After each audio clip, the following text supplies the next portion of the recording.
Stephen Mansfield, New York Times bestselling author and speaker. Doug Tenaple, I'm the creator of Earthworm Jim. Tweet groups. I'm Victor Dweck. Joseph Carter, I'm the Mink Man. This is Dave Baker from Forged in Fire. This is Leah Morgan. I'm a comedian, and this is why you should never Not ever.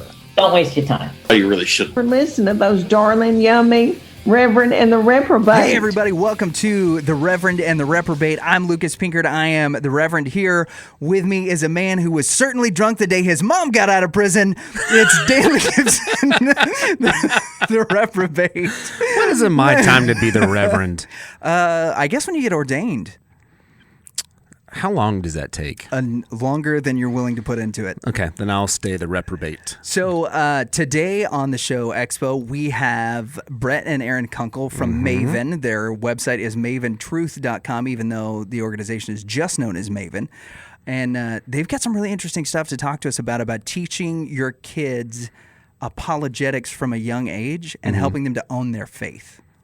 There's a couple of things that really stood out to me. They talk about the conferences. They talk about the immersion experiences, which is something that both of our moms would have probably balked at whenever they heard about them initially, because it's counterintuitive to a lot of the ways that ministry has been done, but it tends to work really well. The age would have been an important factor, right? Oh, certainly. How old we were. Right. Because I did some of that, but I was older. Yeah, and I mean, they talked about doing it with their 9-year-old. Yeah. That he's been on an immersive experience. Yeah, that would have been a flat no. Oh, yeah. Yeah, no doubt. But they were able to do it because they've incorporated all of these other things that allows that 9-year-old to know what he believes, why he believes it. And at 9, he's able to converse with people talking about his Christian convictions, which is an incredible thing. And while you may be like, oh, well, they're super parents, they readily admit in the podcast that they have made a ton of mistakes, and yet they are developing these ideas within their children about what faith is and how they can share it with people. It was an absolutely incredible interview. I'm really excited to get to share this with a lot of folks. It's a little different than one of the or several of the ones that we've done in the past. This is taken at a deeper topic, and it's kind of hitting it head on.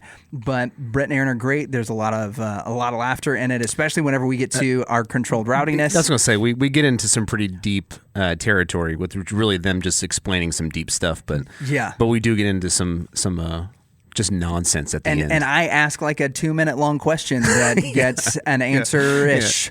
So I think there's like 9 questions in there, so I'll go ahead and start with number 1. Yeah, and try to work your way through it. So if you guys enjoy lengthy questions and deep conversation and controlled rowdiness, you came to the right place this week with the Kunkles. Check it out, like and subscribe.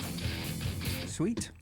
Well, Danley, our special guests on the show today are Brett and Erin Kunkle, who have an organization called Maven. You can find their website, maventruth.com, but they will just refer to themselves as Maven, or else they'll hang up on you, and you're not allowed to get any of the materials that they use for their apologetic study.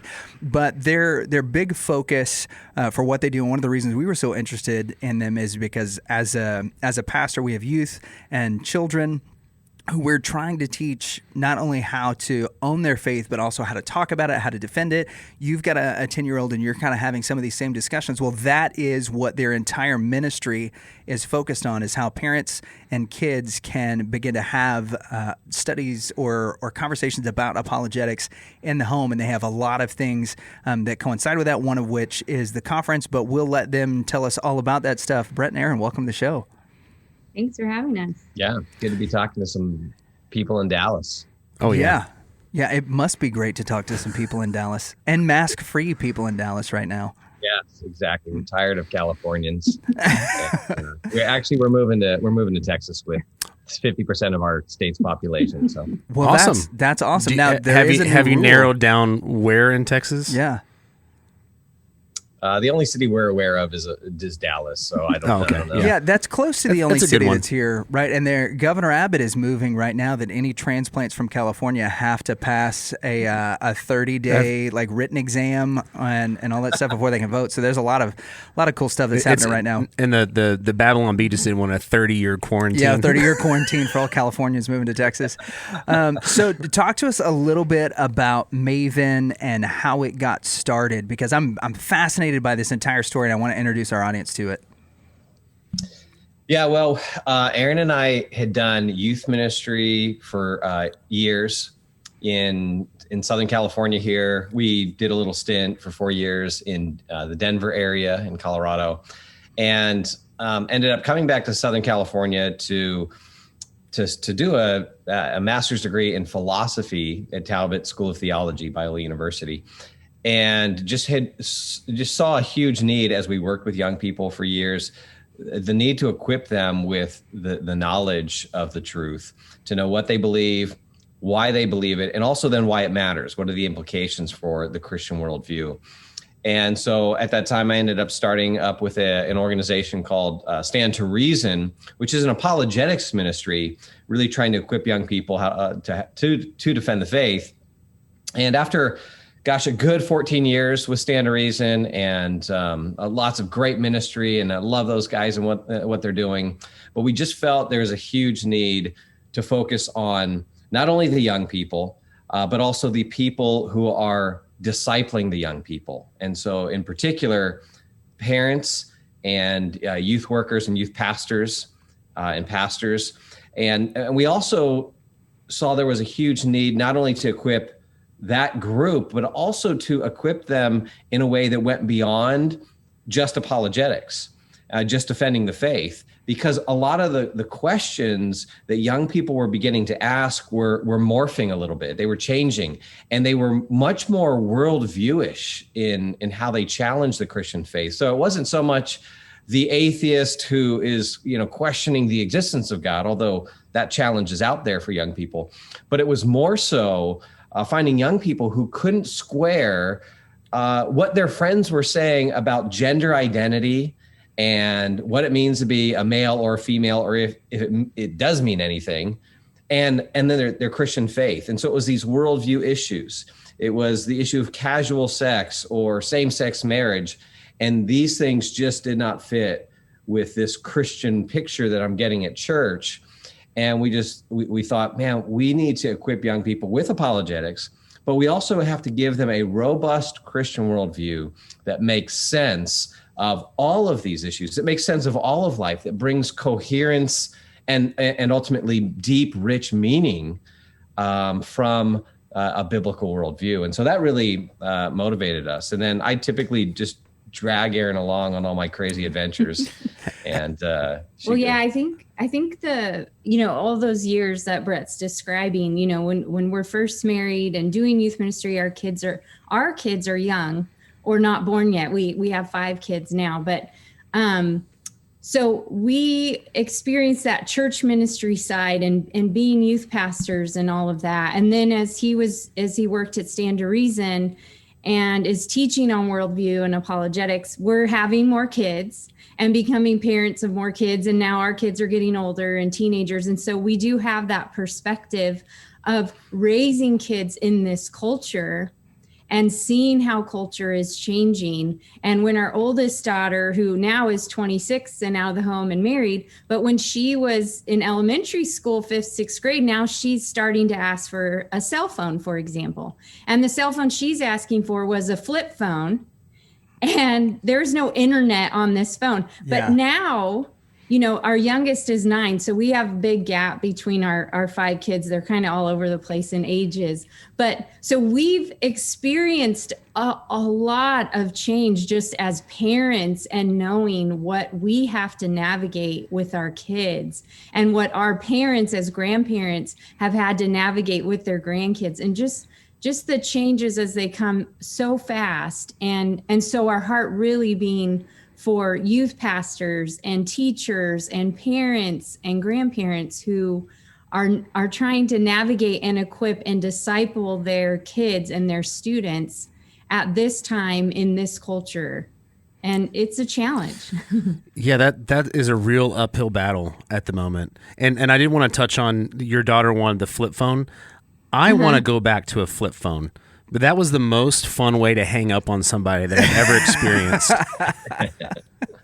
Every time I'd get with the phone, I'd flip it real quick and it would slap shut and then hang up. I kind of want to go back.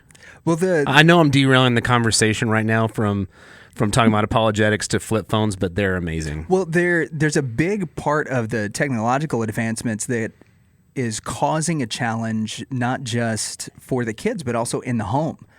And one of the things we've found difficulty in talking to people about worldview, because I didn't realize this, that's a fairly new term that's being put into vogue. And so we're talking to parents a lot about how to discuss having a Christian worldview with your kids. And they're like, I don't even know what that means. Like, what does it mean to have a worldview? I'm just talking about the way that I was raised. I talked to them about the way that I was raised and the things that they're doing and that they don't mesh, because they're being fed all this junk. Well, that's part of what is shaping a worldview. So when we talk about worldviews, what is it that you see is the biggest challenge in the home? Is it the cell phones? Is it the stuff that the kids are being taught at school? Not that we're necessarily railing against the public school systems, but there's so much of that seems like it is moving along with a sort of moralistic relativism of what they're getting in the school. So which do you think is the bigger cause of the distances being put between a Christian worldview and the worldview that our kids are having? Well, okay, so let's define worldview. A worldview, very simply put, is your picture of reality, right? So you can think of how it functions, how it helps us to navigate life. Is it kind of creates this framework for life. And so if you oftentimes we deal with particular issues, or we deal with hot topics, or, we're asking, okay, what are the big issues that young people are facing? And so we might look at technology, or we might look at, sexuality or pornography or anxiety or whatever it might be. And we look at those different issues, but we have to step back. And this is what worldview helps us do. We need to step back and see how these particular issues are being framed by these larger questions. And, and Francis Schaeffer talked about this, where he says, we often deal in kind of bits and pieces instead of totals. And that's kind of the idea with the worldview, is it gets us to step back and see a kind of a total world and life view that will make sense of the particular pieces. Because we'll get parents who will say, okay, my kid has a smartphone. How do I help them navigate this piece of technology? And it's like, well, okay, I can give you some practical steps, but if that's not the part of this larger comprehensive view, Christian worldview, that tells us not only what am I supposed to do with that thing, but what is that thing? Right? I mean, if you want to know what something is supposed to do, or what it's, the way it's supposed to function properly, you need to know what it is. You need to know where it comes from. And so that's what worldview does, and that's how it functions. And so I think we need to oftentimes step back with kids, and we always want to hit the hot issue, the relevant issue, the thing that we're facing now, or whatever's in the culture. And that's good, and we need to do that. But we always have to kind of pull ourselves out and help pull our kids out and say, okay, there's some larger considerations here. You want to deal with the question of gender identity, because that's a hot one. Yeah. Kids are going to school, and their ninth grade friend is transitioning. And they're like, well, I like my friend. I love my friend. I want to care about my friend. But now he wants to be a she. And this apparently doesn't fit with what my church teaches or what the Bible teaches. And now I got this clash, and how do I deal with that? And that's where we've got to help pull them out before we can really address that particular issue well. We want to pull back and say, okay, in the Christian worldview, we know some key fundamental things. Number one, there is a personal creator who has made us. That's our origin story. And that helps us to make sense then of what it means to be human, that we are made by this personal creator. We are made in his image. We are designed in a certain way to function in a certain way and to live in a certain way. And when we do that, we flourish, right? There's this whole other piece.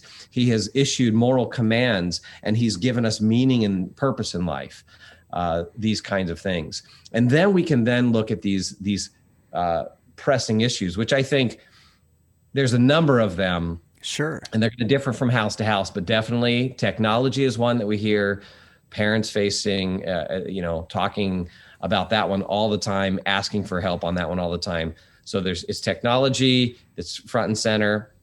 I think questions of sexuality, that's a little broad, but often those questions surround gender identity, homosexuality, same-sex marriage, casual sex, will all be a piece of that. And then I think the anxiety and depression that a lot of young people are going through is an issue that is, it's an indicator of something's gone wrong with a lot of young people, a lot of their peers. This is now the norm. And so those are definitely hot issues that people are facing. And we've got to equip parents really to parent worldviewishly, if you will.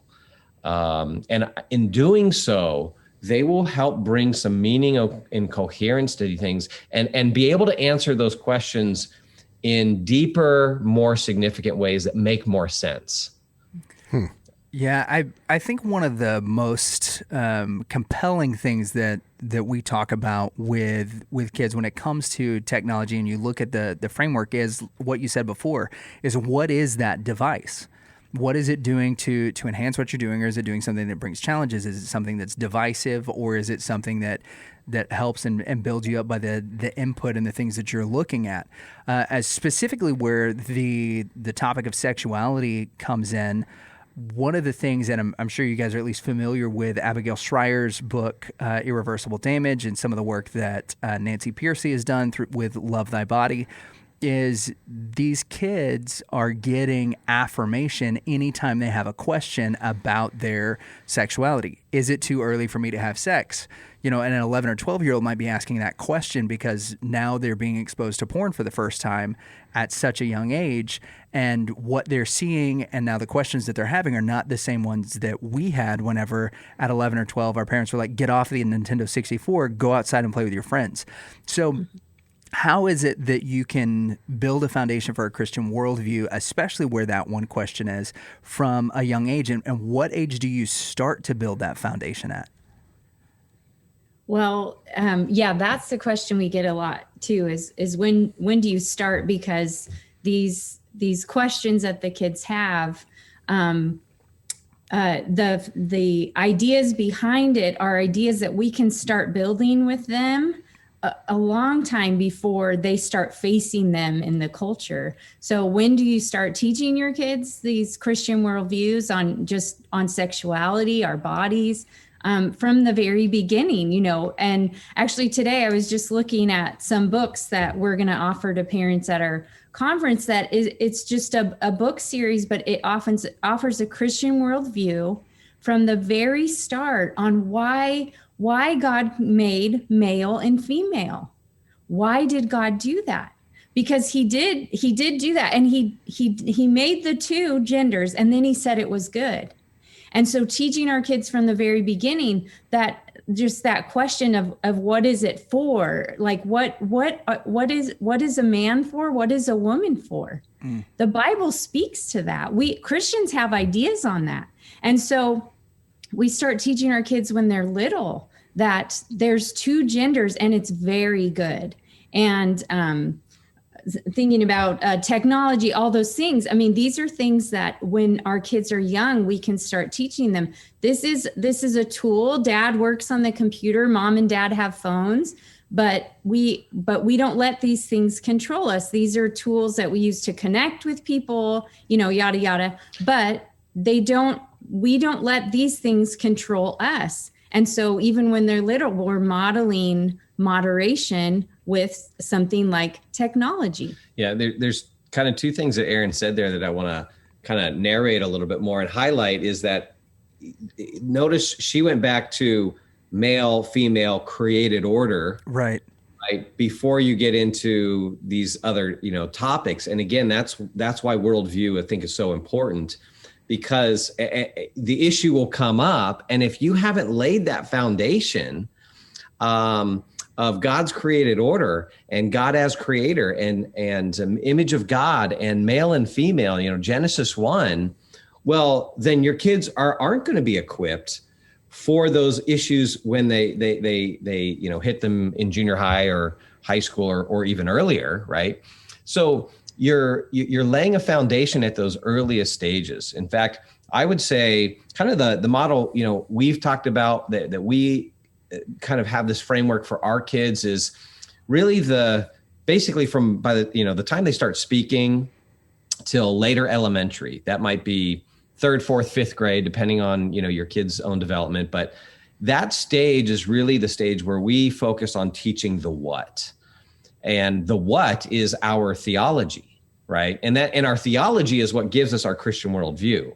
And so that's where we focus in the home on theology, the nature of God, the nature of Christ, the nature of the Holy Spirit, the nature of salvation, these kinds of things.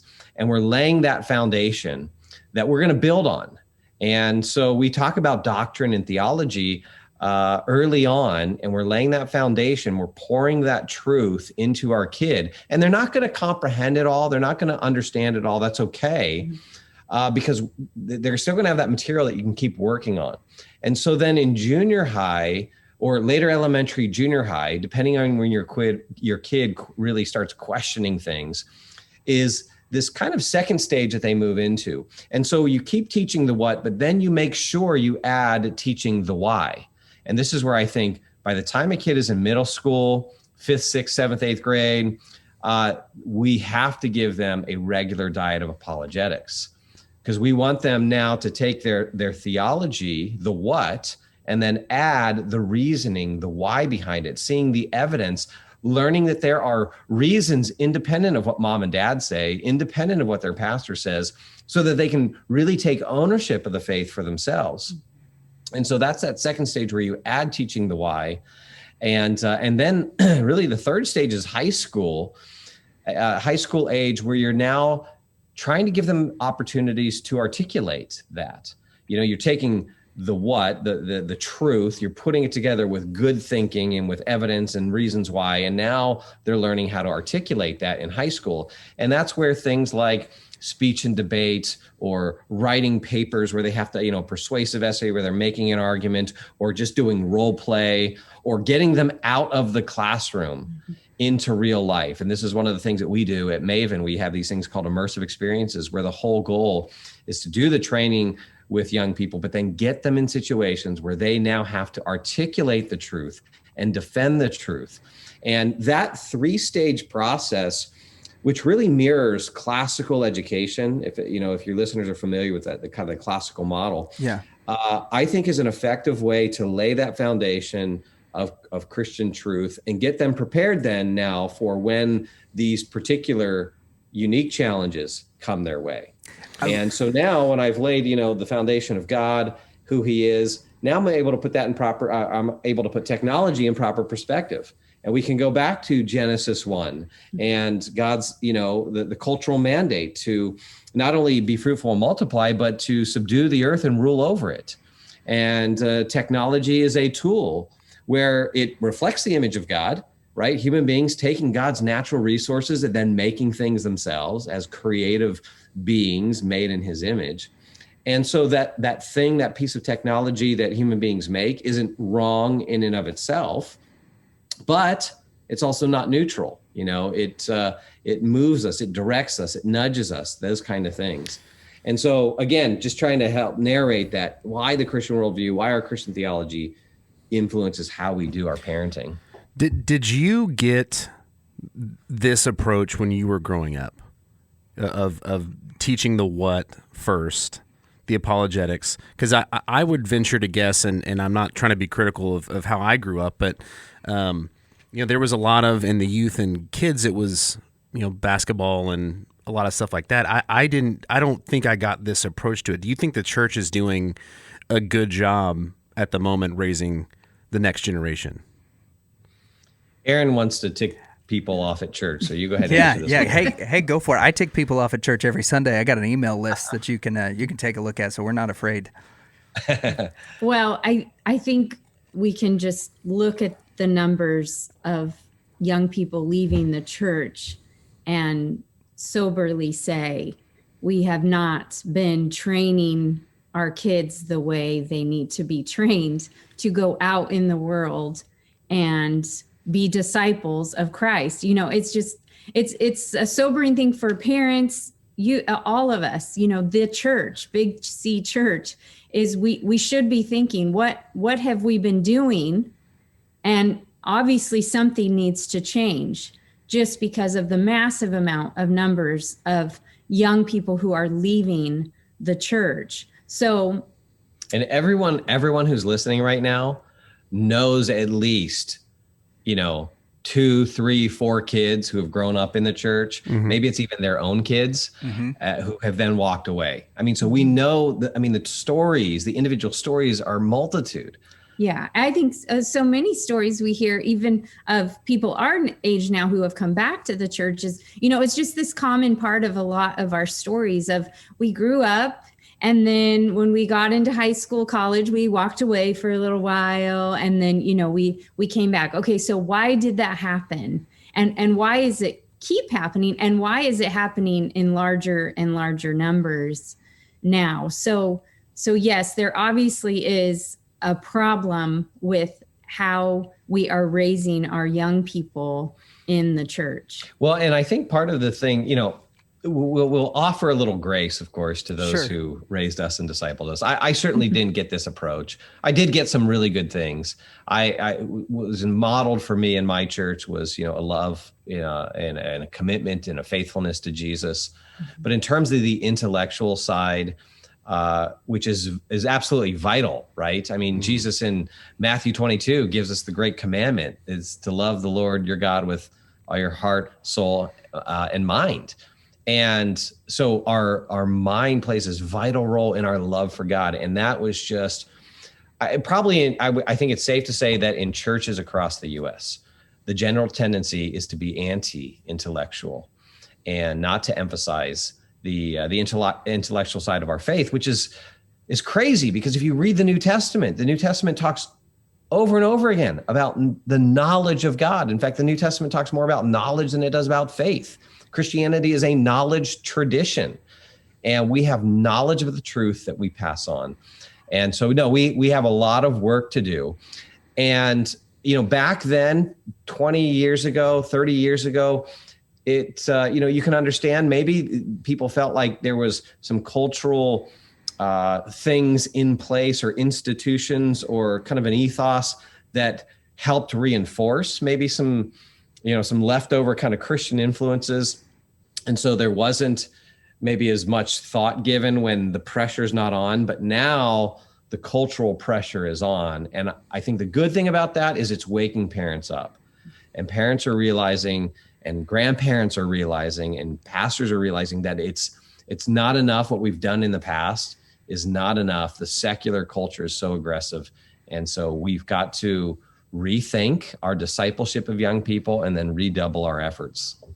Yeah, I've noticed a lot of the people in our church, and really in the church at large, as we've talk about the different associations and stuff that we belong to.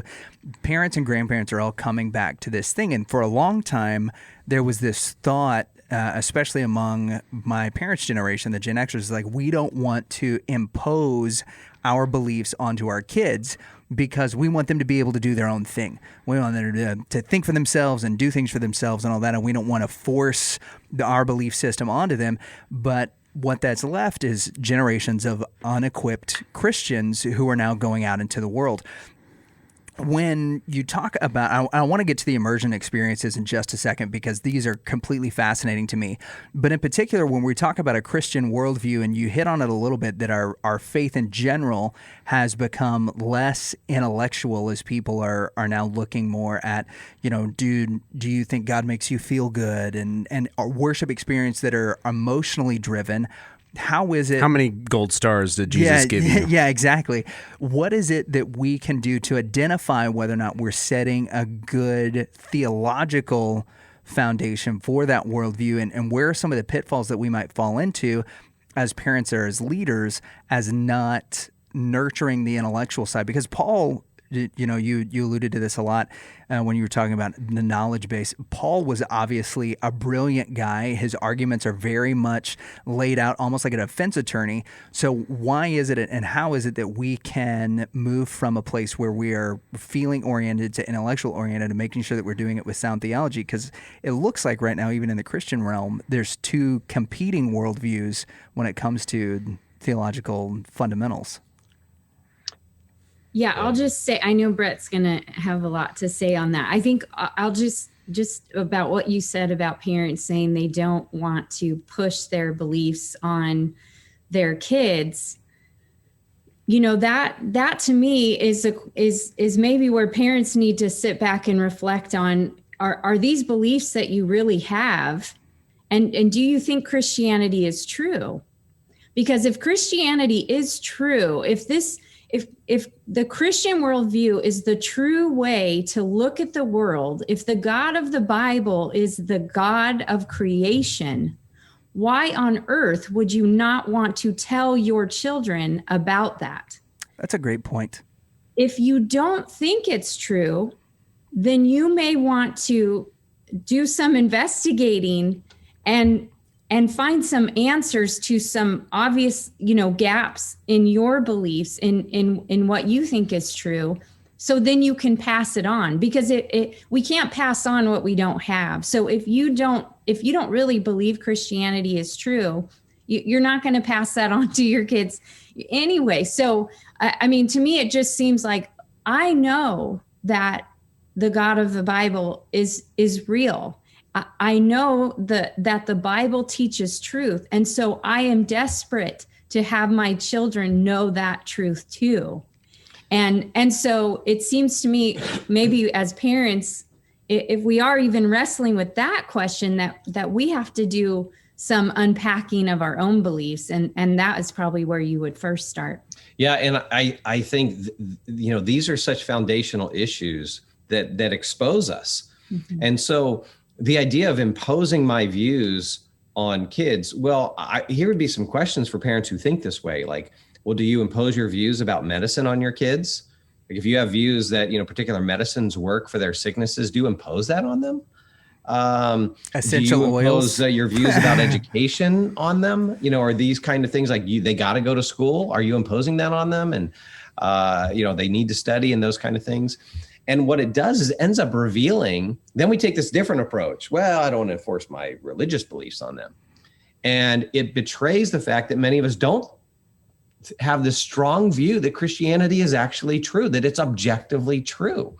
And this is why it's important to realize that Christianity is a knowledge tradition. It gives us knowledge of reality. The Bible gives us knowledge of reality. It doesn't just give us personal beliefs that make us feel good.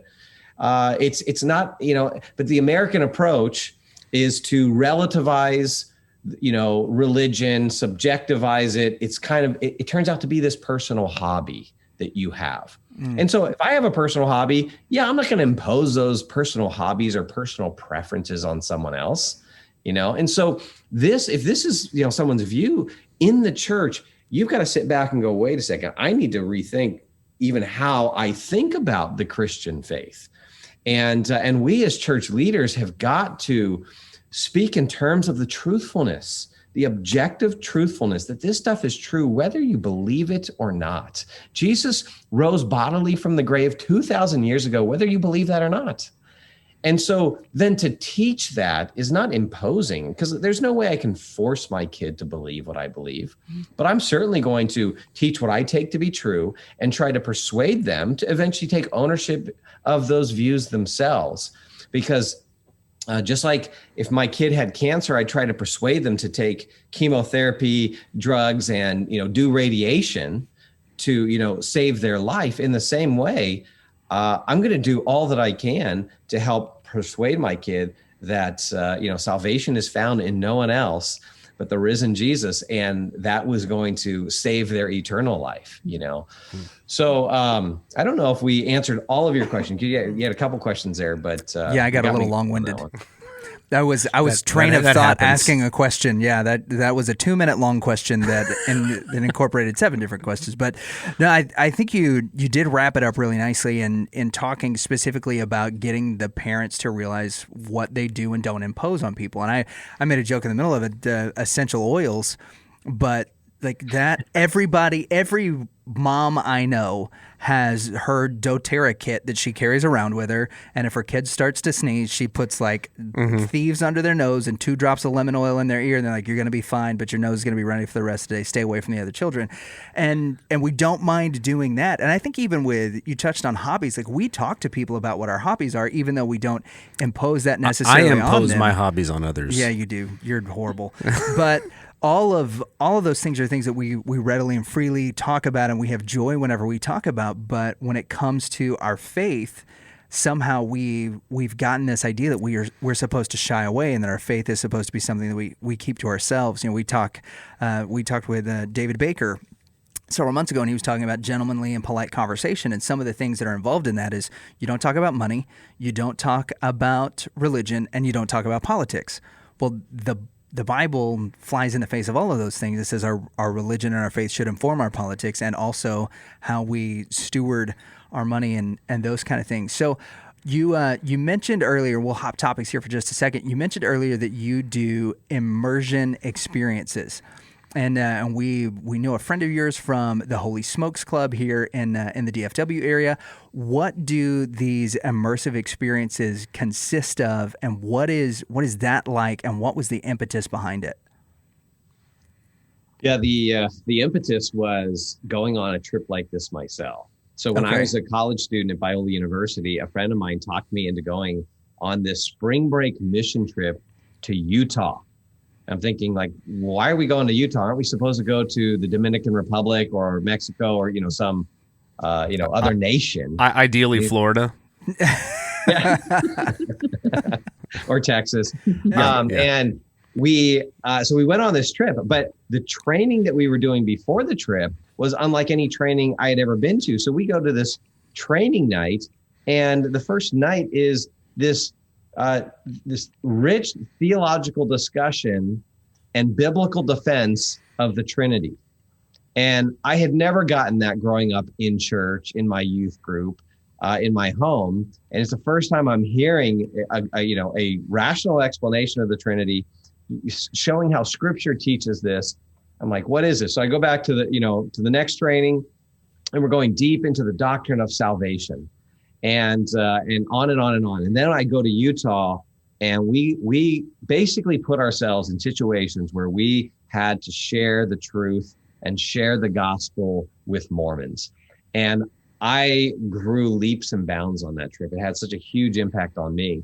So then when Erin and I were doing youth ministry, I just thought, this is one of the most life-transforming trips I've had. Well, we've got to take our youth on these kind of things. And so we, when we were out in Colorado, we started taking our high school and college students on an annual summer mission trip to Utah, and did the same kind of training, and then put them in situations where, we go to Utah and they'd have to talk to Mormons.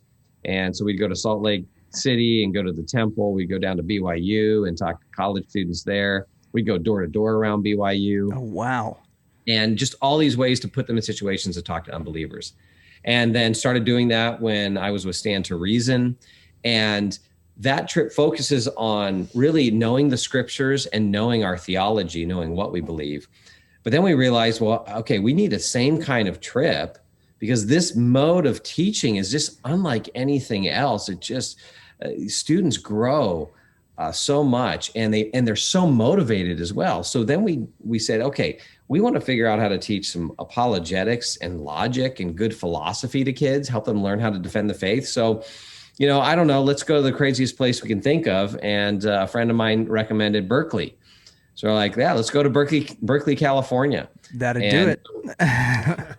Yeah, it may be a little bit different than where you guys are from. Not too terribly much. We live just south of a pretty intense liberal arts school, and we've got enough friends in Austin that we get inundated with a lot of the philosophical stuff that's out on the West Coast and that they're teaching at those colleges. So. Yeah, we're gonna build a wall around Austin. That'll be fun. Well, we've actually talked about doing one of these immersive apologetic experiences to somewhere in the South more, and doing it maybe Austin, because Austin has its reputation. Oh yeah. And Berkeley has its reputation, and so there's no shortage of kind of secularists, skeptics, atheists. And so we started doing those immersive experiences and just inviting atheists out to challenge our kids on some particular issue of their faith and letting them dialogue with those atheists. And frankly, sometimes letting these students get kind of ripped apart and, to help them see that they don't, even if they grew up in the church, most of them don't know much about what they believe. And you can tell them that. You can say, I don't think you know as much as you think you know. And it's not until they get exposed by a Mormon or an atheist or a skeptical college student that then it wakes them up. And so these students just wake up on these trips and then they get motivated. And we've seen kids go back, and late at night study their books and their theology books and their apologetics books because they know we're going out the next day to do the same thing. And so that we have, when we started Maven, we have the apologetics trip, we have the biblical trip to Utah, and then we added a third one, a worldview trip, which is not so much interacting with unbelievers as it is figuring out how our theology should shape how we view every single area of life, including things like business and economics, politics, public policy, government, the arts and entertainment. And so that's our third immersive experience. And Erin and I have taken all of our kids on these trips as well. Yeah, and the trips really, what we talked about earlier, the what, the why, and then kind of the how to, the talking through. The trips bring all of that together. And so even thinking back to the parent who says, well, I don't want to just teach my kid what to believe. I want to let them believe. Well, we need to teach them the what because it's true, but we shouldn't just leave our kids there. We have to teach them the why. We have to teach them not just what to think, but how to think. And then why it matters. And these trips bring all of that together. We teach them the what and we teach them the why, and then we take them out and they interact with people who don't think what we think, and they're looking in the eyes of fellow human beings and they're realizing why this matters because it affects how we live our lives, the decisions we make. It affects everything. And so it's like no camp we ever took our youth group to. It's like no trip we've ever been on with our kids. This just, it just brings it all together, the heart and the mind. And yeah, well, that's a great point because, it's not like we're going up to Berkeley and we just want to own the atheists, kind of approach. The Ben Shapiro approach. Yeah, you just fill your cups full of atheist tears. Yeah. When we make sure the atheists are out of their cages when they engage. Well, that's good. Yeah. Smart move. But what happens is they will see this atheist guy, David, who I've developed a relationship with now over the last 15 years. First thing he does when he walks in the room is he gives me a big hug. And you can just see the kids like horrified looks like, oh my gosh, you can hug an atheist, And, Kunkle's going to hell now. Afterwards we have this intense conversation. He's a passionate guy and he'll go at me and I'll go at him and we'll we're defending our views and we're having this intense dialogue, but we're civil to each other. And then afterwards he hugs me and says good luck and see you later. And then we sit down with the kids and we do a debrief. But that debrief isn't just going through the argumentation. Then it's saying, okay, how are you feeling about Dave during that time where he's kind of that's a great question. Faith? Yeah. Were you getting angry, or did you view him as somebody who bears the image of God? And whether he's an atheist or a Christian or a Buddhist or a Muslim, he's a valuable human being. And you know what? God cares about his soul and his life more than we even do. And so let's just close and spend time just praying for Dave's salvation, And so we really make sure we bring head and heart together, just like Scripture does. And I think, so not only do young people on these trips really get grounded in the faith and able to defend it and all that good stuff and just grow in their own confidence that this stuff is true. But then the other thing that it does is it gives them a taste of the mission of the church. Yeah. Right. Matthew 28. And most kids who come on these trips say, they tell us, like, I've never shared the gospel with anybody. And so they've been sitting on the sidelines. And so we're like, all right, we're throwing you in the game. We're getting you off the sideline. You're a starter now. Jump in here. And they'll share the gospel for the first time, and they get lit up. Oh, and, it's fun to watch. It's fun to watch these kids get lit up the first time they share the gospel.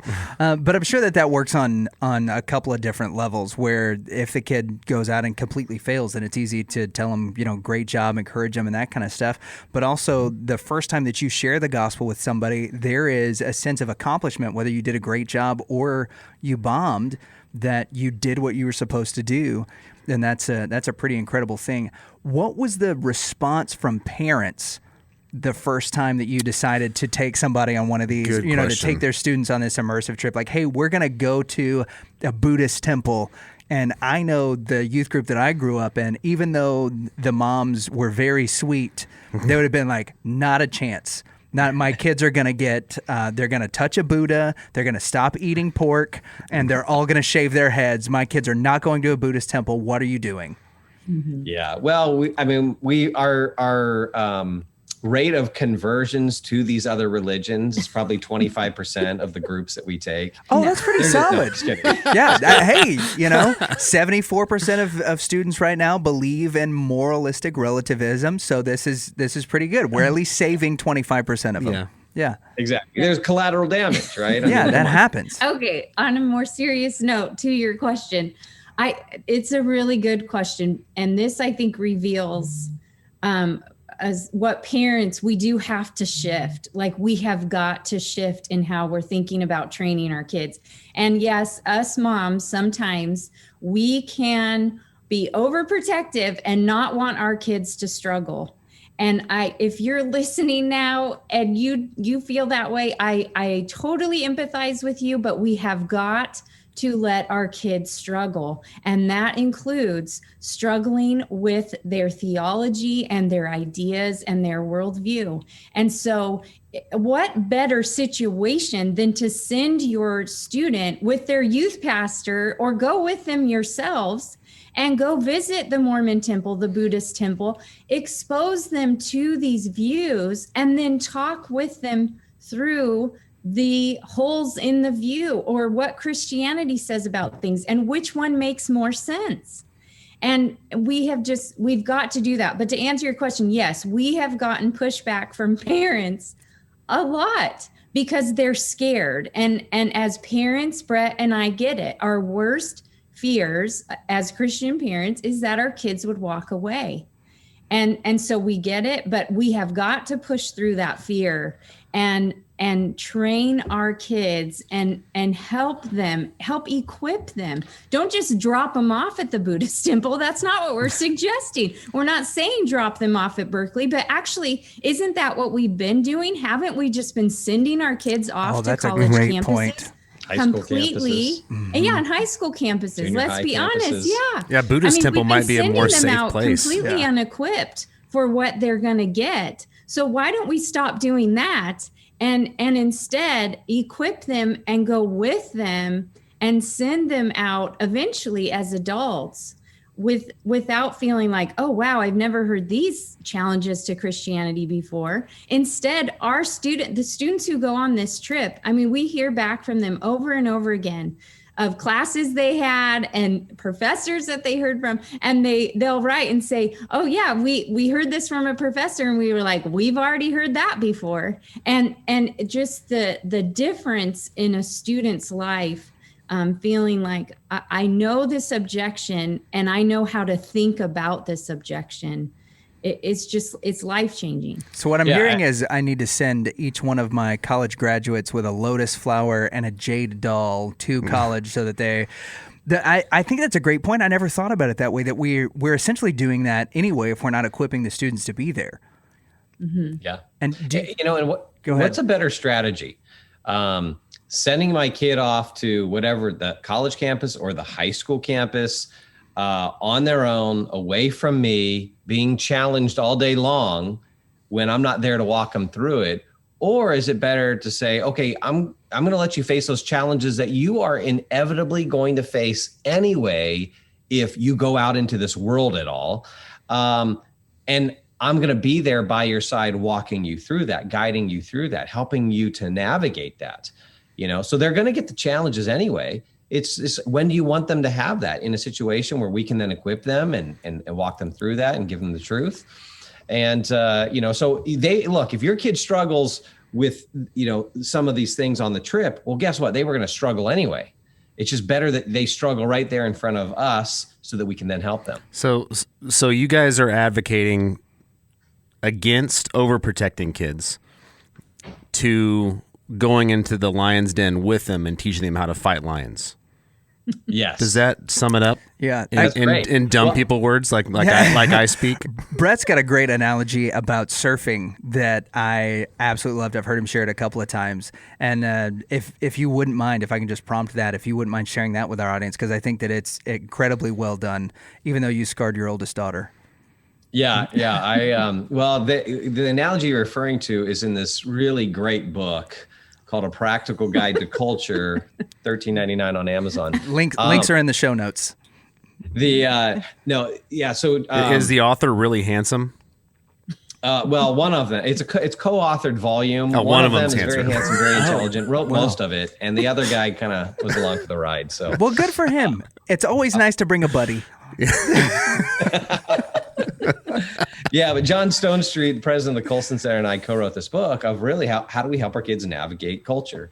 And the illustration that I use with my kids and the approach I use with my kids to helping them, kind of swim out into the culture is this analogy of the ocean. And living in Southern California, I grew up at the beach. I started surfing when I was in, junior high and high school, and surfed through college. And when Erin and I got married, I just thought, it'd be amazing one day to teach my kids how to surf. Namely because I would feel guilty when I'd leave Erin with the kids, and I'd go surf. So I'm like, well, okay, let's get the kids surfing too. And this can be a family thing. And I thought, okay, I didn't really think through what's the process, what's the careful process I should take to really effectively teach my kid how to surf. Because if you've been in the ocean, you can get wrecked, by the waves, or you can get caught in currents, and people drowned out there. So, my oldest daughter was kind of like, let's go out, and I took her out, and she'd get knocked around. I remember the last time she was out surfing with me, she went over the falls, as we say, and, board and limbs everywhere, and scared her to death. And she was in tears crying, and she went in and never to, surf with me again. So I thought, I got to redo this. And I thought, well, I can't overprotect my kids, right, when it comes to the water, because if I keep them out of the water, if I never take them in, if they don't learn how to swim, well, they're never going to be able to surf. But I can't overexpose them either, because if I take them in too early, like my oldest daughter, they're scarred and they never want to go back in the ocean. Mm-hmm. And so there's got to be this careful process where I'm teaching them the basics. They're gaining the knowledge they need about the ocean. There's all these things you need to know about the ocean, about currents, about the different bottoms of an ocean and how that changes the wave and all of that. You need to know about your equipment, your surfboards, your wetsuits. And then I would give them, experience, but first in the shallow part, and then on my back when they're little ones, and then with me on a surfboard, and then eventually, on their own surfboard, but me next to them. And then eventually paddling out all by themselves. And when you do that training carefully and you don't overprotect, but then you're careful not to let them get smashed, well, then your kids learn how to surf. They learn how to navigate the ocean. And in the same way, that's what we got to do with our kids in the culture. The culture is this churning ocean. And hey, look, all of the ocean isn't, these crazy waves or bad rip currents. There's some beautiful, mellow places, just like in human cultures. There's some wonderful things about human culture. But then there are some undercurrents. There are some waves that'll smash them. And so we have got to do that careful equipping so that our long-term goal is to ultimately send them into the world on their own to be faithful followers of Christ and to proclaim, his good news. Well, does your eldest surf now still? No, my oldest daughter doesn't. She doesn't surf. She actually never moves took it back inland. up. So Oh, yeah. she's in one of those states that there's not even an ocean. So she got as surrounding far it, away so- as possible from the ocean. Yeah, well, we're both oldest Really messed kids. her up. Yeah, Yeah. we're both oldest children, so we know that we're essentially our parents' experiments. Exactly. And that, by the She's a time, good pig. by the time they get to the end, they're either like really great at parenting, or they've seen how bad the ones in between were, and they've just given up. So one of And those two has happened. And they need lots of therapy. Yeah, for sure. But my son, who's 19, he surfs. My daughter, who's 18, she surfs.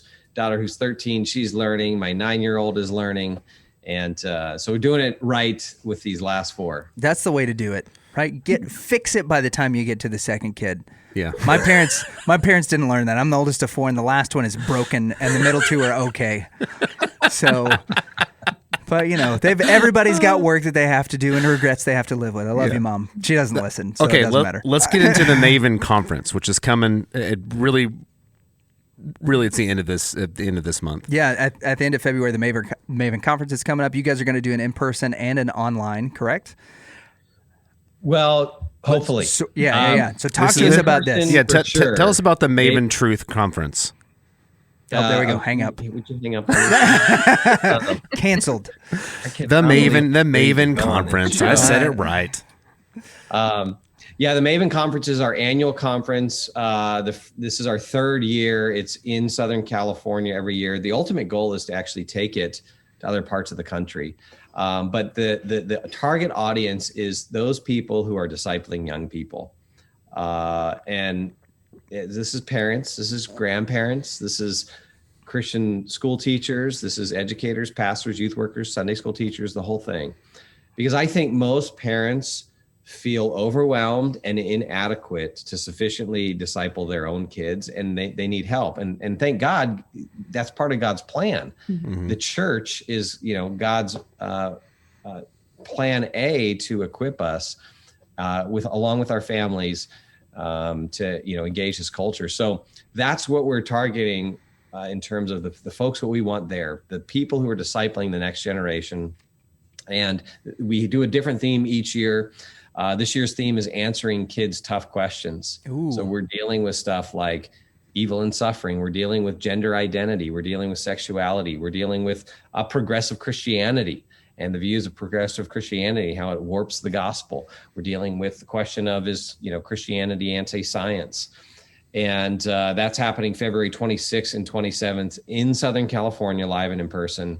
And we are currently working on the live stream option. And so I think we're there. We're probably 85% there to make that happen. And when we do, we will announce that. If people want to jump on our email list and go to our website, maventruth.com, just sign up at the bottom of the homepage there, and we'll keep you updated on that.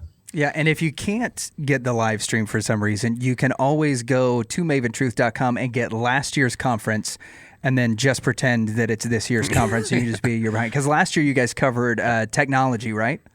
Yeah, it was navigating screens with our kids. So it was all about all the issues we talked about with technology, which is just, as you know, just one of the biggest issues we deal with as parents and disciplers of kids. Yeah. And let me just say this, we're really picky about the people we have come in and speak. Mm-hmm. And because there's a lot of smart men and women out there who know a lot more than we do. And yet they just can't communicate well, or they'll communicate these things in ways that just bore you to death. Mm-hmm. And then people are tempted to think this is not real relevant. And so we make sure that we have people who know their stuff, who can talk intelligently about the issues and are good thinkers, but also who are good communicators and who can help us walk through some of the practical stuff. And so we bring those folks in. And so we've got an incredible lineup this year for this year's conference. Well, I'm really excited about it. We're going to see if we can get some of the simulcast stuff going on at our church, because we've got a large group of teachers here for the junior high and high school that go to our church, as well as a good group of people that are working with their own kids that need to learn and to do some of this stuff. So I'm excited. And if not, then nobody on my staff has seen last year's, and I loved it. So I'm just going to re-show it. And then this year's, I'm sure will be available at some point. And I'd like having it just as a resource, because with having last year's conference, I can go back and reference it and talk about some of the same things that we discussed today. Man, thank you guys so much for for coming on. We have having us on. Yeah, thanks for having us on your show. We appreciate Thanks it. for being on our podcast. It's guys. great. We appreciate it. It's great. We're much less handsome than y'all are, but we do appreciate you guys having us on. We've got a quick a few questions. We call it controlled rowdiness. This is something we got from a friend of ours named Stephen Mansfield. So we've got some questions. Some of them are either or. They're just rapid fire that we want to ask you guys, and then we'll have one more thing to get to you before. We know you guys have a lot going on this afternoon, so we want to make sure we respect your time. Danley. Oh yeah, it's afternoon there. It Isn't is afternoon there, yeah, Pacific. because they're in the wonderful state of California. All right, go ahead. Here we go. Controlled rowdiness. You guys ready? Are we in a question? Are we Yes. both supposed to answer our own? So I think they should have buzzers. Yeah. Go get a button. No, you don't have to. So some of these are directed at a particular one of you, but for the first one, this one's for Brett. So it's public knowledge that the Kunkles are stunning and brave. So which one of you is which? Erin is clearly the stunning one, and that was that first attraction. Stunning, and I'm the brave one.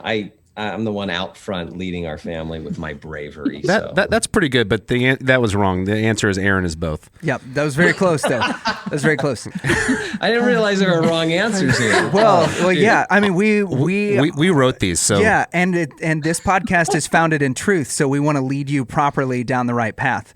Thank you. You're welcome. I appreciate that. You're welcome. So, dog or cat? But there's a catch. The dog is Cerberus, the cat is a tiger, and you are Joe Exotic.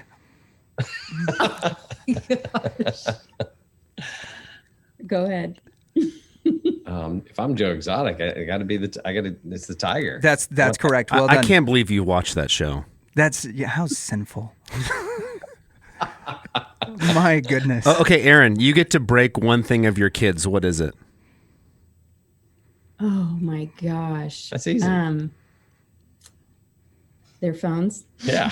Yeah. Okay. Good. Yeah, that makes sense. How much easier would my life be if I didn't have to, navigate smartphones? Help navigate smartphones with my teenagers. I regret my son is 11. He has a smartphone, and I regret getting it because we got it so he could go to school, and with the pandemic, we're paying for him to be at home, FaceTime his friends on Wi-Fi, essentially. But we think it's actually, if you give your kid a smartphone before the age of 15, that's probably a sin. Well, that's good. Yeah, I regret it. Yeah, I'm with you. So bad parenting to Danley -1. How about a flip phone? We talked about that earlier. Is that a sin? Or just like an infraction? No, flip. I wish we could go back to flip. Me too. Those were just simpler times, weren't they? Like, let's be honest. Maybe it's just a venial sin. It was just calling and occasional text. And also Snake is one of the most fun smartphone games ever. Oh, no doubt. Yeah, I miss my Nokia. So you guys have 5 kids. Brett, when did you realize what caused that? Yeah. Weird. I think it was after the 4th one. After the 4th one? Yeah. Just give it one more shot just to make sure. Kept showing up. And that's it. My wife is planning on 4 for us because we're both the oldest of 4. And this was like, we've got several friends who have, one of my best friends growing up, he's got 6 kids. And this is the question that he consistently gets is like, do you know what caused it? And he's like, yeah, we're starting to get pretty good at it. By the 7th, we think we're going to have this figured out. So I was talking to him and he was like, yeah, you got to ask him about the kids. Yeah. Truth be told, he would have even more if I didn't have to go through all the pregnancy. The pregnancy was hard for me, which is why sometimes we have some gaps between our kids. But this guy would have had more kids. It wasn't that hard. Right. Okay, Brett, what's something that you love but Erin hates? Oh, I know, easy. Oh, really?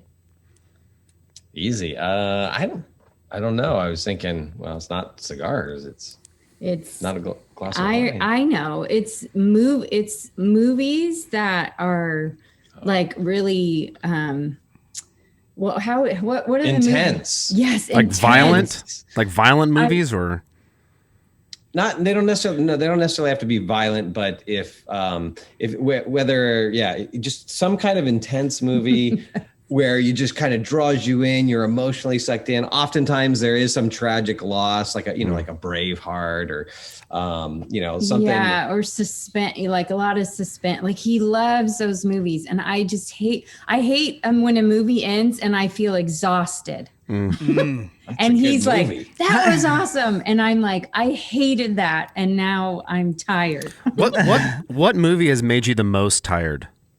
This is just a follow-up. I didn't write this ahead of time. Well, okay, he mentioned Braveheart, so I think of that one because he's watched it so many times. But Braveheart is just, I mean, I know it's a wonderful story, but it's just so sad and tragic. And like Last of the Mohicans and those are all amazing movies. Gladiator. Yeah. I mean, and like Tombstone. Oh, that's a top 5 for sure. Yeah, you're 4 for 4 amazing Tombstone, movies. And Tombstone doesn't exhaust me the way like a Braveheart does. I can't do Braveheart anymore. I don't want to do it ever again. It's just so upsetting to me. But so that's an easy one. He loves those, and I hate them. All of those movies make me want to just go to battle whenever I'm done with them. I want to go watch those movies now. Yes. Okay, while we're on the topic, for Erin, what Rick Moranis movie is best? Honey, I Shrunk the Kids or Spaceballs? Honey, I Shrunk the Kids. Wrong, it's Ghostbusters. Oh, so close. So close. And the last question is... Oh, I forgot he was in Ghostbusters. Yeah, the last question is for Brett. You get to play any hero from history. Why is it William Wallace? I'm ready to give my life for something. I'll die for something, some greater cause than me. And it's blue face paint? Yeah. And it has to be blue face paint. And a kilt? Because I was going to try the impression, but I just can't do it right now. I'm not going to butcher a Scottish accent with all the friends that I have over there. What's the right answer to that question? That's open-ended. Why is it Braveheart? Yeah, that was an essay question. Because of his sword. Yeah, that's a good... I got to go see that. It's like a 7-foot sword or something, right? It's really big, and there's way too many stairs to get all the way up to it. Yeah. I brought my emergency inhaler, and halfway up, I didn't think I was going to make it. It's terrible at the top of the William Wallace Monument. Thank you guys for being on the show. It was an absolute pleasure. Yep. Yeah, thanks for having us. Thanks for having us. Uncle's Kunkle. Actually, I don't. They had joked on another podcast that Brett gets called Uncle Kunkle quite a bit, and he was like, "No." I mean, that's low-hanging fruit. It really is. I struggled.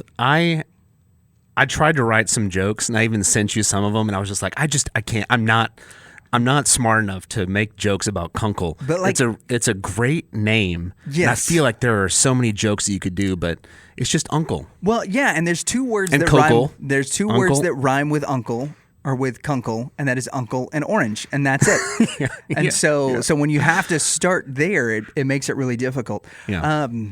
Man, there was so much there to unpack. They are so cool too, and way smart. Yeah. That was one of the things that I first noticed was the intellectual level at which they're able to talk about things, but bringing it down to terminology that we can use every day with our students, with our kids, and even they were talking about teaching apologetics to their 3-year-olds. And the ways to do that is just like set foundational things, ask the right questions or talk to them about the right things, and talking about created order and gender from the very beginning with things like God created you. He created you as a boy or he created you as a girl because that's what he wanted you to be. And he has a design for you as that, and really instilling those kind of things in the children so that as they grow up and they're faced with different questions, that they have this foundation of who they are that's based in their created identity from God. And it seems like such a simple thing that we have completely overcomplicated now. Yeah. We're like, how do I talk to my kids about God? And then I just talk to them. Just do it. Yeah. Yeah. No, I agree. I mean, there's the secular worldview has so many dangerous ideas. Mm-hmm. And yeah, okay, I'm going to leave that alone. I started going into like some progressive thought is good. It moves us forward, but we need to be rooted scripturally. Absolutely. And I asked the question of do you think the church has done a good job? I think on the most part we're struggling. To disciple our children, which is going to be the next generation, and I really like their ideas because you're right, and we've overcomplicated it so much. I've already from this one conversation, I've got a whole bunch of things I want to try with my son. Yeah, and it's mainly just talking to him. And that's what's so crazy about it is that we have stopped having these conversations, right? Because they're right in the sense that we just need to start talking about it again. There's a lot of books and a lot of seminars and things like that for children's groups and for youth groups that tell you you've got to be kind of fun and yucks. You've got to be event driven, and that if your youth group does really cool events, then your youth group is going to grow. Well, what the Kunkles have found out and what Costi Hen has found out and several others just have seen this explosion in discipleship and making the Christian worldview the worldview in the lives of a lot of students is going back to basic theology and doctrine and teaching kids that because they're looking for truth.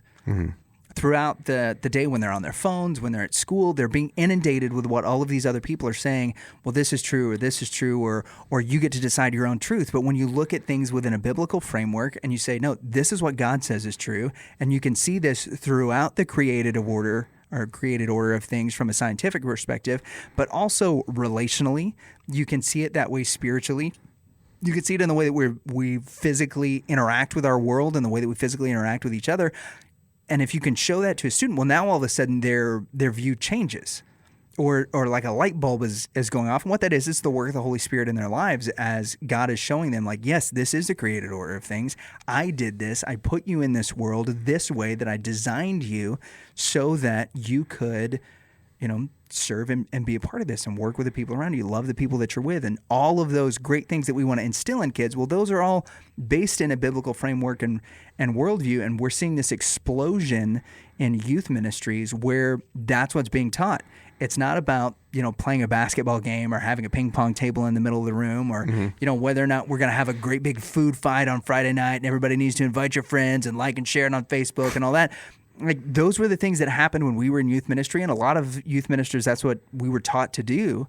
But when we look at what's working, it's the same thing that's been working from when Jesus gave the Great Commission to the apostles. Go and preach the gospel, teach them about everything that Jesus commanded, baptize them in the name of the Father, Son, and the Holy Spirit, love each other, and just see what happens. And God will do amazing things when we just are obedient to him instead of trying to take all these extra things and add them onto it. It's nuts. Yeah. Just, do what you're told. Yes, sir. Yeah. Boom. Well, Kunkle's fantastic. Thank you guys for listening. Make sure that you like, subscribe, ding the little bell so that you get notifications when new videos come out. Thanks to Brett and Erin Kunkle. Check them out at MavenTruth.com. They've got the conference that's coming up by the end of February. You can see all of their links to their books, their Facebook and Twitter accounts, and all that stuff is going to be down here in the show notes. Thank you guys for joining us once again, and for Danley Gibson and Lucas Pinker. The Danley Gibson Show. I've been the Reverend and the Reprobate. No, I thank you guys for watching and checking us out. We'll see you all next week. Yeah. This is Brett Kunkle of Maven. And this is Erin Kunkle of Maven. And you should not listen to the Reverend and Reprobate show because these guys are actually currently in the process of transitioning. They are both struggling with their gender identity, and the transition, I think, has created a lot of confusion in them. And they should probably both be wearing skirts right now. And I would not recommend their show to anyone. Yeah, call us fat too. That was awesome.